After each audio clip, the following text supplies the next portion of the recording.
কেনেকুৱা লাগিছে? ভাল লাগিছে নে? ভালে লাগিছে। নমস্কাৰ বন্ধু বান্ধৱীসকল, আজি মই ওলাইছোঁ এটুকুৰা নতুন ঠাইলৈ। বলকচোন যাওঁ, দেখুৱাওঁ আপোনালোককো কি আছে। আৰু মোৰ লগত ওলাইছে মোৰ ভনীজোৱাই প্ৰাণজিত আৰু প্ৰভাত LD এইকেইজন, চাই লওক। তো বলক।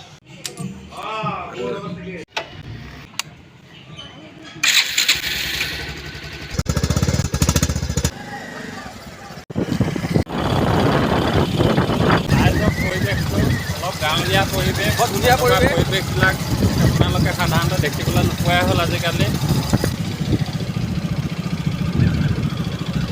কমাই তিনিআলিৰ পৰা চিধা আহি লেফ্ট ছাইড ল'ব লাগিব হয় জেগাটো পালে। তো আপোনালোক আহিব, চাবহি। তো এয়া আহি পালোহি অমৃত সৰোবৰ ৰজা পুখুৰী। তো বলকচোন দেখুৱাওঁ আপোনালোকক পুখুৰীটো। খুব ধুনীয়াকৈ এয়া পাইছোঁহি। ভিতৰৰ পৰিৱেশটো আপোনালোকক দেখুৱাবলৈ চেষ্টা কৰিম, বলক। এইটো চাওক, বৰ ধুনীয়া পৰিৱেশ। এয়া চাওক, এই তালৈকে আছে একদম। মই দেখুৱাম বাৰু। এনেকৈ কিনাৰে কিনাৰে এইটো ৰাস্তাটো এয়া ধুনীয়াকৈ বনাই থোৱা আছে। আপোনালোক ইয়াৰে নে ক'ৰ পৰা আহিছে? ইয়াৰ নহয়, আমি অলপ দূৰৰ। হয়নে? কেনেকুৱা লাগিছে? ভাল লাগিছেনে? ভালে লাগিছে। এইখন নাৱৰ ব্যৱস্থাও কৰা আছে। ইয়াত খালি 20 টকা লয় বোলে। কাষে কাষে এয়া নাৰিকল পুলি ৰুই থোৱা আছে।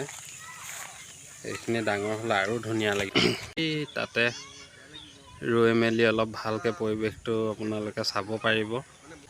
এইফালেও মূৰ্তি আছে। এইভাগ এভাগ মূৰ্তি।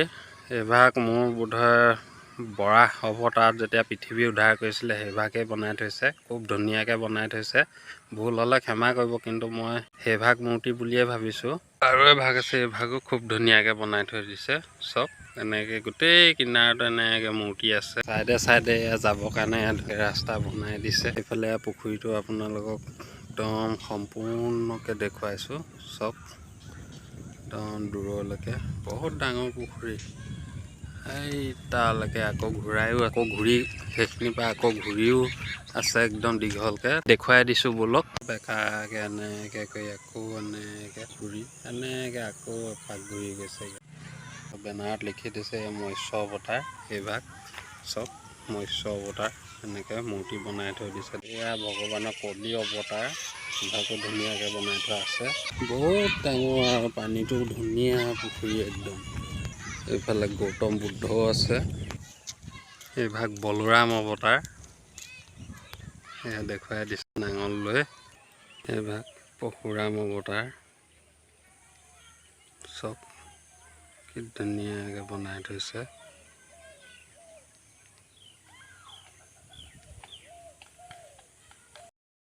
ইয়াৰ পৰা ওলাই পেলাই আৰু অলপ জেগা আছে, এইখিনি আপোনালোকক দেখুৱাওঁগৈ বলক। কেনেকুৱা লাগিলে?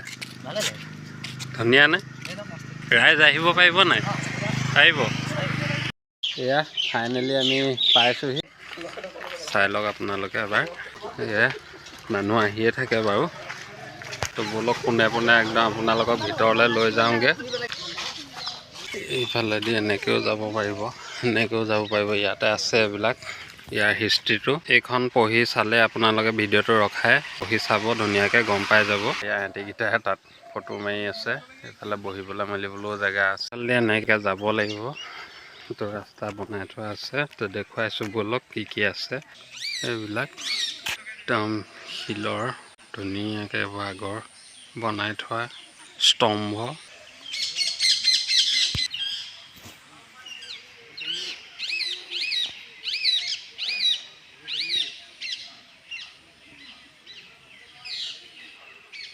এইফালেও আছে এনেকৈ।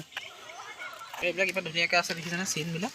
চিহ্নবিলাক এয়া ঘোঁৰাৰ নিচিনা আকৃতিৰ, এয়া সিংহৰ নিচিনা আকৃতিৰ। এয়া দেখিছে, এয়া হাতীৰ এটা প্ৰতিচিহ্ন। নেকি যেতিয়া আহোমসকলৰ আগতেই একচুৱেলি এইবিলাক কছাৰীসকলৰ মানে প্ৰতিচিহ্নবিলাক এইবিলাক মানে ধাৰণা কৰা হয় আৰু 1100-1200 শতিকাৰে। এয়া খুব ধুনীয়াকৈ ওলাই আছে হাতী আকৃতিৰ বস্তুবিলাক। এয়া এটা ময়ূৰ আকৃতিৰ প্ৰতিচিহ্ন। ময়ূৰে হয় একচুৱেলি, দেখিছে নাই? খুব ধুনীয়াকৈ ময়ূৰ আকৃতিত বনাই থৈছে। তাৰ দিনটো ঘূৰি ঘূৰি একদম কিবা লাগি গৈছে মই মুখ হাতকেইটা ধুই লওঁ এইখন এনেকৈ ধৰি ল'ব লাগিব নাজানিলে নুঠিব আকৌ আপোনালোকে